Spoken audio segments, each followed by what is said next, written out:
오늘 성경 말씀은 출애굽기 20장 18절에서 21절입니다. 여러분은 하나님에 대해 어떠한 이미지를 가지고 계십니까? 다윗과 같은 경우에는 자신을 돌보시는 목자와 같은 이미지를 가지고 있었습니다. 어떤 분은 사랑이 많으신 아버지와 같은 이미지를 가지고 계시는 분들도 있을 것입니다. 그런데 오늘 본문에서 이스라엘 백성들이 경험한 하나님은 아주 무서운 하나님이셨습니다. 이스라엘 백성들이 출애굽을 한 후에 시내산에 이르게 되었고 장막을 쳤습니다. 하나님께서 시내산에 임재하셨습니다. 그런데 하나님께서 임재하실 때 조용하게 임재하지 않으시고 아주 공포스러운 모습으로 나타나셨습니다. 우레와 번개와 나팔 소리와 산의 연기가 맹렬하게 일어났습니다. 자신들 눈앞에 있는 산에서 불이 내리고 연기가 나고 나팔 소리가 나자 이들은 두려워하였습니다. 이 세상에는 자연재해들이 많이 발생합니다. 지진으로 인해서 땅이 흔들리고 건물이 무너집니다. 허리케인 같은 강한 바람으로 집들이 부서지고 날아갑니다. 화재로 인해서 산 전체가 불에 탈 뿐 아니라 그 불이 사방으로 퍼집니다. 이런 것들을 보면서 두려워하지 않은 사람은 없을 것입니다. 그런데 그들을 더욱 무섭게 했던 것은 바로 하나님의 음성이었습니다. 이 음성에 대한 모세는 신명기 5장 22절에서 여호와께서 이 모든 말씀을 산 위, 불 가운데, 구름 가운데, 흑암 가운데에서 큰 음성으로 너희 종에게 이르셨다라고 하였습니다. 하나님께서는 천지가 울리도록 큰 음성으로 하신 것입니다. 큰 소리로 그들에게 말씀하신 것입니다. 이 하나님의 음성을 듣고서 이스라엘 백성들의 장로들과 지파의 지도자들이 모세에게 와서 우리 하나님 여호와께서 그의 영광과 위엄을 우리에게 보이심에 불 가운데서 나오는 음성을 우리가 들었고 하나님이 사람과 말씀하시되 그 사람이 생존하는 것을 오늘 우리가 보았나이다. 이제 우리가 죽을 까닭이 무엇이니까?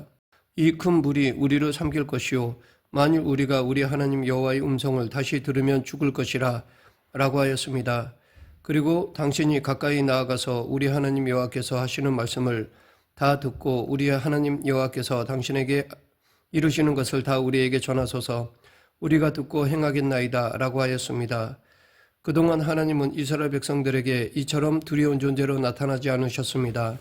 하나님은 이스라엘을 대신하여 대적들과 싸워 주셨고 애굽에서부터 그들을 구해 주셨습니다. 그리고 그 누구보다도 이스라엘 백성들을 사랑하신 분이셨습니다. 하나님이 사람에게 나타나실 때마다 이렇게 무서운 모습으로 나타나신 것은 아니었습니다. 하나님께서 모세에게 나타나실 때에 하나님은 가시떨기 나무에서 그를 만나 주셨습니다. 그곳에서 하나님은 모세에게 두려운 모습으로 나타나지 않으셨습니다. 그곳에서 하나님은 모세에게 내가 선 땅은 거룩한 곳이니 신을 벗으라고 말씀하시면서 당신의 거룩하심을 나타내셨습니다. 열왕기상 19장에 보면 엘리야가 호렙산의 한 동굴에 있을 때 하나님이 그를 찾아오시는 장면이 나옵니다. 호렙산은 지금 이스라엘 백성들이 장막을 친 시내산을 말합니다. 그때 하나님은 엘리야에게 큰 음성으로 말씀하시지 않으셨습니다. 하나님께서 그곳을 지나가실 때 강한 바람이 산을 가르고 바위를 부수었습니다. 지진이 나고 불이 나왔습니다. 그 모든 것이 지나간 다음에 세미한 음성으로 하나님께서 엘리야에게 말씀하셨습니다. 하나님은 아합 왕과 이세벨로 인해 위축된 엘리야를 세미한 음성으로 위로하시고 격려해 주셨습니다. 그런데 하나님은 시내산에서 이스라엘 백성들과 언약을 맺으실 때에는 다른 모습이셨습니다. 그 어느 존재보다도 두려운 모습으로 그들에게 나타나셨습니다. 오늘 말씀을 통해서 하나님께서는 왜 이스라엘 백성들에게 이런 무서운 모습으로 나타나셨는지를 살펴보고 하나님께서는 우리가 하나님 앞에 어떠한 존재로 살아가기를 원하셨는지를 알아보겠습니다. 모세는 하나님께서 그렇게 두려운 모습으로 임재하시는 이유가 그들을 죽이려고 하시는 것이 아니라 그들을 시험하시고자 함이라고 하였습니다. 즉 이스라엘 백성들이 하나님을 경외하며 범죄하지 않는지를 시험하기 위한 것이라는 것입니다. 먼저 이스라엘의 광야 생활을 통해서 하나님께서 시험하시는 것은 이스라엘 백성들이 당신을 경외하는지를 알아보기 위한 것이었습니다. 하나님께서 그들에게 원하시는 것은 당신을 경외하는 것이었습니다. 그들이 하나님을 지극히 존귀한 분으로 알고 그분에 대해서 두려워하는 마음이었습니다. 즉 경외함이었습니다. 우리가 하나님을 진정으로 경외하기 위해서는 하나님만이 내 인생의 주권을 가지신 전능하신 분이라는 믿음이 있을 때만이 가능합니다. 그렇지 않으면 하나님을 경외할 수 없습니다. 우리는 애굽의 바로 왕이 하나님을 경외하지 않고 하나님의 주권에 도전했음을 잘 알고 있습니다.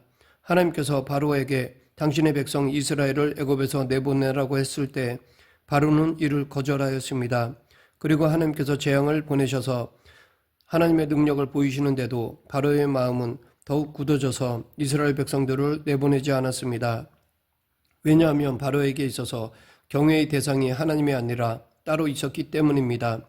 그가 섬기는 애굽의 신들이었습니다. 하나님은 모세를 통해 바로에게 말씀하시길 히브리 사람의 하나님 여호와께서 나를 왕에게 보내어 이르시되 내 백성을 보내라. 그러면 그들이 광야에서 나를 섬길 것이니라 라고 하셨습니다. 하나님은 당신 스스로 히브리 사람의 하나님이라고 말씀하셨습니다. 즉 히브리 노예의 하나님이시라는 것입니다. 바로가 생각하기에 하나님은 자신이 노예로 부리고 있는 히브리 사람들이 섬기는 신이었습니다. 그러하기에 그러한 신의 말에 순종하는 것은 바로에게 있어서 가당치 않은 일이었습니다. 바로에게는 애굽을 풍요하고 강력하게 만들어준 신들이 있었고 더 나아가 자신이 태양신의 아들이라고 여겼습니다.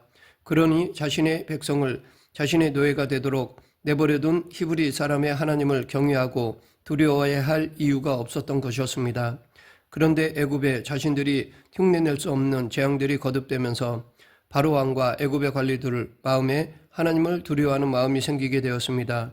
그리고 결국 하나님의 말씀에 따라서 바로 왕은 이스라엘 백성들을 광야로 내보내게 된 것입니다. 하나님을 경외하는 삶을 살아가기 위해서는 비록 이 세상에 큰 능력을 가진 존재들이 많이 있지만 하나님만이 모든 것의 창조주이시고 전능하신 주권자이심을 믿어야 합니다. 이 믿음을 가지지 않으면 진정으로 하나님을 경외할 수 없습니다. 이스라엘 백성들은 광야 생활을 하면서 하나님의 시험을 받았습니다.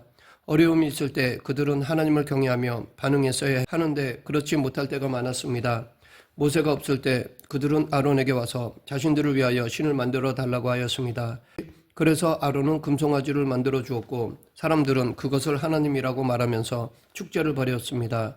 이렇게 이스라엘 백성들은 자신들이 원하는 우상을 아무 때나 만들 수 있는 사람들이었습니다. 그리고 이스라엘 백성들은 광야 생활 중에 조금만 어려움이 있으면 그들은 애굽으로 다시 돌아가면 잘 먹고 잘 지낼 수 있을 것이라면서 애굽을 동경하였습니다. 하나님을 절대적인 주권자로 여기지 않고 다른 존재로 의지하였기에 이스라엘 백성들은 하나님을 진정으로 경외할 수 없었던 것입니다. 우리에게도 이스라엘 백성들과 같은 모습이 있을 수 있습니다. 하나님을 믿는다고 하면서도 하나님을 절대적인 주권자로 믿지 않으면 하나님을 경외하는 삶을 살아갈 수 없습니다. 오늘날 돈이 하나님을 대체할 만한 강력한 존재로 자리매김하고 있습니다. 그래서 많은 이들이 돈을 많이 벌기 위해 공부를 열심히 하고 좋은 직장을 잡으려고 하고 이사를 합니다. 국가 사이에도 돈으로 인해서 무역 전쟁을 하며 자신들의 이익을 도모합니다. 오늘날 돈은 사람들이 어떤 결정을 내릴 때에 고려하는 가장 중요한 요소가 되었고 하나님의 자리를 차지할 만한 강력한 영향력을 행사하고 있습니다. 어떨 때는 특정한 사람이 신과 같은 존재가 될 수도 있습니다. 이스라엘이 애굽에 있을 때 바로 왕은 신과 같은 존재였습니다. 그는 이스라엘 사람들의 목숨을 쥐고 있는 사람이었기 때문입니다. 때로 우리는 우리 인생에 강력한 영향력을 행사하는 사람을 하나님과 같은 존재로 여기며 살아가기도 합니다. 하지만 하나님은 우리가 당신을 경외하는 삶을 살아가기를 원하십니다. 그래서 때로 하나님은 우리를 돈과 같은 물질로 시험하기도 하시고 사람을 보내셔서 시험하기도 하십니다. 우리가 하나님의 테스트를 받을 때 우리가 그 시험을 통과할 수 있는 방법은 하나님을 경외하는 것입니다. 계속해서 모세는 하나님께서 두려운 모습으로 이스라엘 백성들에게 나타나신 이유가 이스라엘 백성들이 하나님께 범죄하지 않게 하기 위한 것이라고 하였습니다. 하나님을 경외하는 것은 하나님의 말씀에 순종함으로 범죄하지 않음으로 나타납니다. 이것은 바꿔 말해 하나님의 말씀을 순종하지 않으면 하나님을 경외한다고 말할 수 없다는 것입니다. 창세기 22장에 보면 하나님께서 아브라함을 부르시는데 그 이유는 그를 시험하기 위해서였습니다. 그리고 그 시험의 목적은 아브라함이 당신을 경외하는지를 알아보기 위한 것이었습니다. 하나님은 아브라함에게 그가 가장 사랑하는 아들 이삭을 모리아 산에서 당신께 번제로 드리라고 명하셨습니다. 이 말씀은 자신의 아들 이삭을 희생제물로 죽여서 살을 각을 뜬 후 하나님께 태워 제물로 바치라는 것입니다. 이에 아브라함은 하나님의 말씀에 그대로 순종하였습니다. 그리고 하나님은 그의 순종의 모습을 보시고 아브라함이 당신을 경외하는 것을 인정해 주셨습니다. 하나님은 아브라함이 당신을 경외하는지를 아시기 위해 그가 순종하기 가장 힘든 것을 요구하셨습니다. 그리고 아브라함은 그의 말씀에 순종함으로 하나님 경외의 시험을 통과했던 것입니다. 때로 하나님께서는 우리에게도 시험을 하십니다. 우리가 순종하기 가장 힘든 것들을 요구하시면서 우리가 당신을 경외하는지를 시험하십니다. 하나님은 우리 또한 당신을 경외하며 살아가기를 원하십니다. 오순절날에 마가의 다락방에 모였던 사람들에게 성령이 임하게 되고 교회가 세워졌습니다. 그리고 성령께서 주시는 은혜 가운데 교회가 성장하였습니다. 예수 그리스도를 믿는 이들이 늘어났습니다. 그런데 하나님은 한참 은혜가 있을 때에 교회에 당신을 두려워하는 일을 일으키셨습니다. 당시의 교인들 중에는 자신들이 가지고 있는 것을 팔아 사도들에게 주어서 그것을 가지고 구제하는 등의 일에 사용하였습니다. 아나니아와 삽비라 부부도 그렇게 하기로 작정하고 자신의 재산을 팔았는데 막상 팔고 보니 그들은 모든 금액을 사도에게 전달하는 것이 아까워졌습니다. 그래서 베드로에게 그 판 돈의 일부를 주면서 그들은 자신이 판 전부를 드리는 것처럼 거짓말을 하였습니다. 그때 베드로는 아나니아가 한 거짓말은 하나님을 속인 것이라고 책망하고 하나님은 그를 치셔서 죽이셨습니다.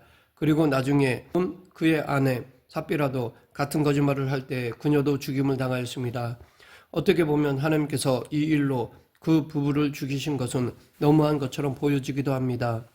그 정도의 거짓말은 베드로가 그들에게 다음부터는 그렇게 하지 말라라고 경고하고 그들을 보내도 될 일처럼 보입니다. 그런데 하나님께서는 직접 개입하셔서 엄하게 처벌하셨습니다.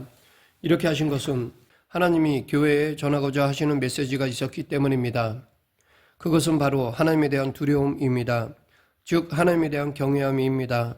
사도행전 5장 11절 온 교회와 이 일을 듣는 사람들이 다 크게 두려워하니라. 아나니아와 삽비라가 하나님을 경외하였다면 그러한 거짓말을 하지 않았을 것입니다.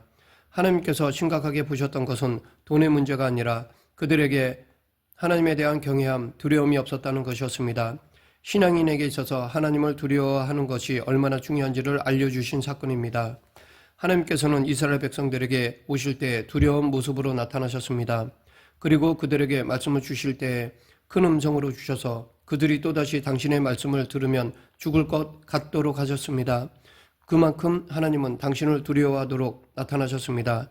하나님께서 그렇게 나타나신 이유는 이스라엘 백성들이 당신을 경외하며 범죄하지 않게 하기 위해서입니다. 하나님에 대한 경외는 세상에 아무리 강한 존재가 있다 할지라도 하나님만이 이 세상을 창조하신 참 신이시고 전능자이심을 믿을 때 가능합니다. 그렇게 함으로 우리는 하나님의 말씀에 순종하는 하나님을 경외하는 삶을 살아갈 수 있습니다. 말씀을 맺겠습니다. 예수님께서는 마태복음 10장 28절에 몸은 죽여도 영혼은 능히 죽이지 못하는 자들을 두려워하지 말고 오직 몸과 영혼을 능히 지옥에 멸하시는 자를 두려워하라 라고 말씀하셨습니다.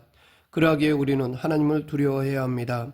우리는 하나님을 경외하는 것을 우리의 삶의 기초로 하도록 하나님께 부르심을 받았습니다. 그리고 하나님은 아브라함과 이스라엘을 시험하셨듯이 지금 우리에게도 시험하십니다. 그러므로 우리 모두 하나님이 절대적인 주권을 가지신 유일한 신이심을 믿고 그의 말씀에 순종함으로 하나님을 경외하는 삶을 살아가는 성도가 되길 간절히 축원합니다. 기도하겠습니다. 생사화복을 주관하신 하나님 아버지, 이 세상을 지으시고 다스리시는 하나님의 절대 주권을 인정하며 하나님의 뜻에 순종하는 그리스도인이 되게 하여 주시옵소서. 예수님 이름으로 기도드립니다. 아멘.